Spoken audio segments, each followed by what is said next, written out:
Das Wetter ist für uns Filmemacher immer ein kleines Glücksspiel. So kam es auch im Herbst 2019. Eigentlich als großer Dreh für unsere 9. Episode von Verstaubt sind die Gesichter geplant, fiel dieser sprichwörtlich ins Wasser. Doch wir machten das Beste aus dieser Situation und versuchten uns stattdessen an einem spontanen Film. Wir nutzten die Gelegenheit, um etwas umzusetzen, das wir schon immer einmal machen wollten. Eine Plansequenz drehen. Einen Kurzfilm ohne Schnitt. Um das zu realisieren, war viel Planung in sehr kurzer Zeit notwendig.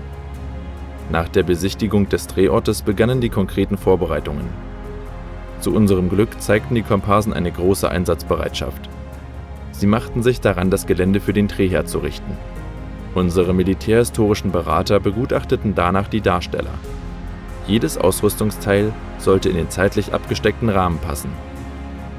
Das Wichtigste an einer Plansequenz ist, dass jeder seine Rolle kennt, da ein Fehler bedeutet, dass die gesamte Szene neu gedreht werden muss. Dafür besprachen wir den Ablauf mit den Darstellern und der Crew ausführlich in allen Details. Dieser Ablauf musste bei jedem im Gedächtnis bleiben. Besonders die Kameraarbeit ist von entscheidender Bedeutung. Jede Bewegung, jede Einstellung muss durchdacht und besprochen werden. Dem Kameramann muss es gelingen, jede geplante und wichtige Bewegung in der Szene rechtzeitig einzufangen. Und das braucht vor allem ein gutes Timing, viel Ausdauer und räumliche Koordination.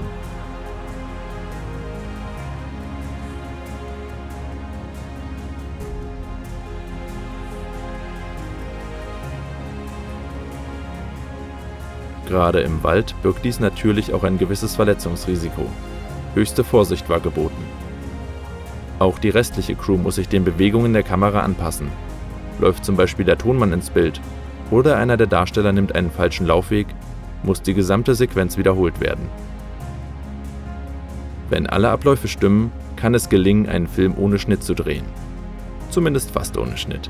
Den Aufmerksamsten unter euch ist vielleicht aufgefallen, dass die Großen wie die Kleinen trotz aller Vorbereitungen auf den ein oder anderen Trick zurückgreifen.